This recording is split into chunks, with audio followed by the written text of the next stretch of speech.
Vivemos em uma época em que toda a verdade preciosa e vital a respeito do Senhor Jesus é atacada e questionada, e a divindade do Senhor Jesus não é exceção.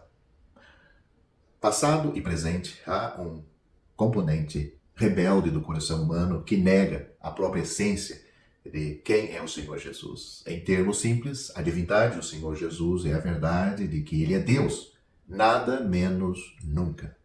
O Senhor Jesus no Novo Testamento é o mesmo que Jeová no Antigo Testamento. Esse fato é inaceitável para o incrédulo. Dos fariseus egoístas do primeiro século aos arianos do quarto século, às seitas modernas e talvez até mesmo aos seus amigos, o Senhor Jesus está longe de ser Deus. Felizmente, as Escrituras não deixam dúvidas com uma apresentação completa dessa verdade. As Escrituras confirmam que o Senhor Jesus é, em todos os pontos, totalmente Deus. A divindade de Cristo é estabelecida na eternidade e não precisa de defesa. Não é uma verdade oculta nas Escrituras. Em vez disso, é proclamada em voz alta, clara e frequentemente. Na primeira carta de Paulo a Timóteo, foi sem controvérsia que Deus se manifestou na carne.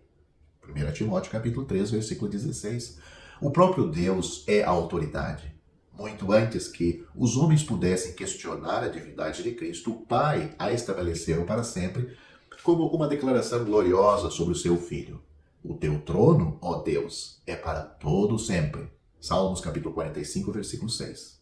Em Hebreus capítulo 1, versículo 8, o Espírito de Deus garante que sabemos que ele está falando sobre o Senhor Jesus.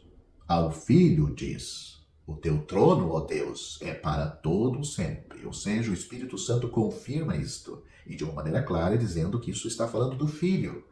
O Senhor Jesus chocou os judeus com esta afirmação antes que Abraão existisse, eu sou. João capítulo 8, versículo 58.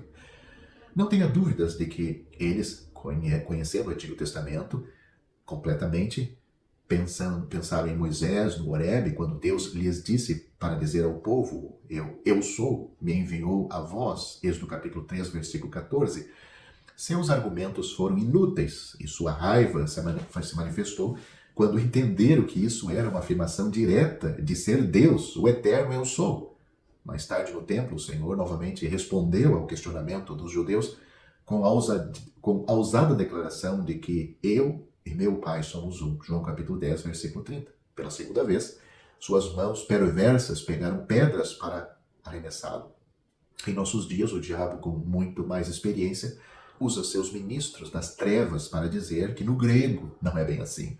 Ou a nossa Bíblia, como a lemos, não está totalmente correta. Precisa de colocar um e ou tirá-lo para que, então, combine com a falsa doutrina que eles pregam. Não precisamos ter dúvida se estamos com a Bíblia certa ou não, desde que não sejam Bíblias modernas, como a tradução na linguagem de hoje, e outras que seguem o mesmo estilo, são boas traduções, com certeza. A Bíblia, na versão corrigida e na versão atualizada, são ótimas fontes de leitura e pesquisa para todo estudante da Palavra de Deus. Numa certa ocasião, foi o próprio Senhor quem questionou os seus ouvintes. Que pensais vós do Cristo? Ele é filho de quem? Mateus capítulo 22, versículo 42. Ele, então, os salientou com uma citação do Salmo 110, versículo 1, para mostrar que ele era realmente Deus. Disse o Senhor ao meu Senhor, senta-te à minha direita, até que eu ponha os teus inimigos por escabelo dos teus pés. Podemos estar muito distante no tempo, cultura e linguagem. No entanto, os judeus presentes, quando o Senhor falou, estavam muito seguros de suas reivindicações. Em suas próprias palavras, o Senhor disse também que Deus era seu Pai, fazendo-se igual a Deus. João capítulo 5, versículo 18. Leia também João capítulo 10, versículo 33 e capítulo 19, versículo 7. Em grande graça, o Senhor Jesus disse a um certo paralítico, filho, os teus pecados estão perdoados. A resposta dos judeus foi, quem pode perdoar pecados senão Deus somente? Marcos capítulo 2, versículos 5 e 7. Os inimigos do Senhor chegaram a uma conclusão correta com esta afirmação. Se ao menos eles pensassem mais sobre as suas próprias palavras e se convencessem de que o Jeová estava ali com eles, teriam sido salvos do inferno para onde foram, se não se arrependeram depois daquele evento. Em Lucas capítulo 2, versículo 11, o anjo tinha uma mensagem maravilhosa para os pastores. Eles disseram, ou ele disse, porque na cidade de Davi vos nasceu hoje o Salvador, que é Cristo o Senhor. O uso consistente de Senhor, no capítulo 2 de Lucas, note versículo 11, versículo 22 e 23, apresenta Cristo como Jeová, conforme extraído de Êxodo capítulo 13. Reserve um tempo para ler Apocalipse capítulo 5, por conta própria, e determine se os anjos na sala do trono adoram ou não o Senhor Jesus como Deus ou como alguém menos. João Batista recebeu uma tarefa especial e foi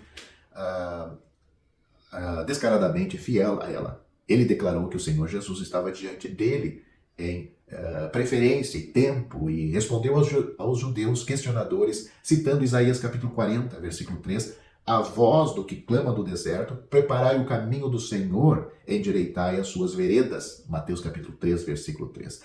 Aquele que vinha era o Senhor, ou seja, Jeová. No Evangelho de João capítulo 1, versículo 1, lemos, no princípio era o Verbo, e o Verbo estava com Deus, e o Verbo era Deus. O apóstolo João falou com clareza e conforto ao ensinar sobre o Filho, que veio, a verdade, que revelou perfeitamente o Pai. João disse, estamos naquele que é verdadeiro, sim, em seu Filho Jesus Cristo. Este é o verdadeiro Deus e a vida eterna. 1 João capítulo 5, versículo 20. Não havia dúvida em sua mente. É maravilhoso pensar que João, que era tão íntimo e perfeito, tão íntimo da perfeita humanidade do Senhor, também podia declarar sua perfeita divindade. Após a ressurreição, quando Tomé finalmente estava na presença do Senhor Jesus, havia apenas uma resposta possível de seu coração. Meu Senhor, meu Deus. João capítulo 20, versículo 28. Sim, Tomé, duvidoso por ter sido menos do que perfeito, mas é difícil criticar alguém que chega ao ponto de uma compreensão tão profunda. A pessoa de Cristo encheu o coração do apóstolo Paulo e ele ansiava pelos companheiros israelitas e para que eles também apreciassem Cristo, que é Deus sobre todos, bendito para sempre. Amém. Isso está em Romanos capítulo 9, versículo 5. Aos Filipenses, Paulo exaltou a humildade daquele que, subsistindo em forma de Deus, não teve por usurpação ser igual a Deus. Filipenses capítulo 2, versículo 6. Verdadeiramente somos completos em Cristo, porque nele habita corporalmente toda a plenitude da divindade. Colossenses capítulo 2, versículo 9. Além do que já observamos, no Salmo 45, o Espírito de Deus declara, em Hebreus capítulo 1, versículo 3, que o Senhor Jesus é o resplendor ou o brilho da glória de Deus e a expressão exata de sua natureza. Como alguém menos que Deus poderia revelar Deus plenamente? No Salmos capítulo 102, versículo 10, trata da continuação do discurso ao Filho. Deus o chama de Senhor ou Jeová. Muitos anos antes do nascimento de Cristo, o profeta Isaías revelou os detalhes. Eis que uma virgem conceberá e dará à luz um filho, e será o seu nome Emanuel. Isaías capítulo 7, versículo 14.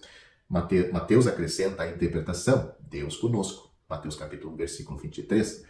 Mais uma vez, Isaías fornece uma verdade inestimável, informando-nos que o filho nascido de Maria não era menos do que o Deus poderoso. Isaías capítulo 9, versículo 6. Que incrível humildade! A maravilha não está em sua divindade, mas em sua humanidade. Deus afirma ser o primeiro e o último, 3 vezes em Isaías capítulo 41, versículo 4, capítulo 44, versículo 6 e capítulo 48, versículo 12. Não é por acaso que o Senhor Jesus afirma ser o primeiro e o último 3 vezes no livro do Apocalipse, capítulo 1, versículo 17, capítulo 2, versículo 8 e capítulo 22, versículo 13. Muitas escrituras adicionam, apontam para a divindade daquele que é Cristo, o poder de Deus e a sabedoria de Deus. 1 Coríntios capítulo 1, versículo 24. Muitas são as ações traçadas através dos evangelhos que falam da onipotência, onisciência, onipresença, eternidade e soberania do Senhor Jesus. É bom lembrar, porém, que Se o Senhor Jesus nunca tivesse realizado um único milagre, ele ainda seria plenamente Deus. Suas ações registradas servem como confirmação do que já era verdade. Há uma maravilhosa unidade no relacionamento entre o pai e o filho. Eles são um em essência, João capítulo 10, versículo 30. Um em honra, João capítulo 5, versículo 23. Um em posses, João capítulo 16, versículo 15. Um em domínio, Apocalipse capítulo 22, versículo 1. Um em salvação, Isaías capítulo 43, versículo 11. Um em glória, Isaías capítulo 42, versículo 8. Apocalipse capítulo 21, versículo 23 e Hebreus capítulo 1, versículo 3. Pense nos sábios que adoraram o menino Jesus em Belém e lembre-se de que a Escritura sanciona a adoração a Deus somente, sem exceção. Apocalipse capítulo 19, versículo 10. O Senhor teve uma taxa de sucesso de 100% na realização de milagres, incluindo ressuscitar os mortos, e somente Ele poderia ler os pensamentos dos outros. Tudo isso aponta a sua divindade. A obra redentora de Cristo para nos salvar é o próprio Deus vindo para levar o pecado do homem cometido contra si, ou seja, contra Deus. Que é a obra de Cristo? É Deus suportando o que o homem pecou contra Deus. Em outras palavras, se Jesus de Nazaré não fosse Deus, ele não estaria qualificado de levar nossos pecados de maneira justa. Jesus de Nazaré era Deus. Ele é o próprio Deus contra quem pecamos. Nosso Deus desceu à terra pessoalmente e tomou nossos pecados. Hoje é Deus quem leva os nossos pecados em lugar do homem. Eis porque foi uma ação justa. Não podemos suportá-los por nós mesmos.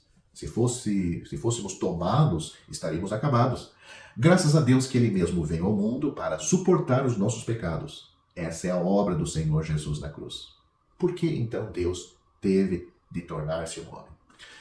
Já é suficiente que Deus ame o mundo. Por que Ele teve de dar seu Filho unigênito? É preciso perceber que o homem pecou contra Deus. Se Deus exigisse que o homem suportasse seu pecado, como o homem faria isto?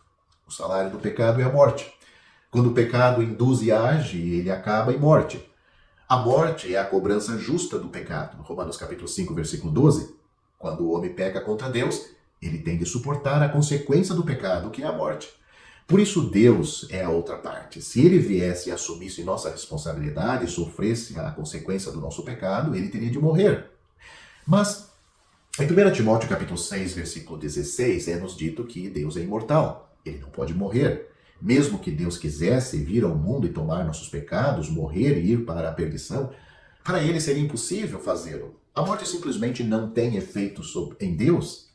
Não há possibilidade de Deus morrer. Portanto, para Deus sofrer o julgamento do pecado do homem contra si, contra Deus, ele teve de tomar o corpo de um homem. Por isso, Hebreus capítulo 10, versículo 5, diz-nos que, quando Cristo veio ao mundo, ele disse, corpo me formaste. Deus preparou um corpo para Cristo, com o propósito de Cristo se oferecer como oferta queimada e oferta pelo pecado. O Senhor Jesus diz, não te deleitastes em holocaustos e ofertas pelo pecado. Versículo 6 de Hebreus capítulo 10. Agora, ele oferece seu próprio corpo para tratar com o pecado do homem. Então, o homem Jesus se tornou um homem, ou melhor dizendo, então o Senhor Jesus, que era Deus, se tornou um homem e veio ao mundo para ser crucificado. O Senhor Jesus não é uma terceira parte, ele é a primeira parte. Por ser Deus, ele é qualificado para ser crucificado. Por ser homem, ele pode morrer na cruz em nosso lugar. Devemos fazer clara distinção entre essas duas declarações. Ele é qualificado para ser crucificado porque é Deus, e pode ser crucificado porque é homem. Cristo morreu por nossos pecados. Somos gratos porque o Senhor Jesus foi revelado como aquele que estava disposto a dar a sua vida pelos pecadores. Mas ele ainda vai se revelar como o Rei dos Reis e Senhor dos Senhores. Sua divindade nunca mais será questionada. Apocalipse capítulo 19, versículo 16.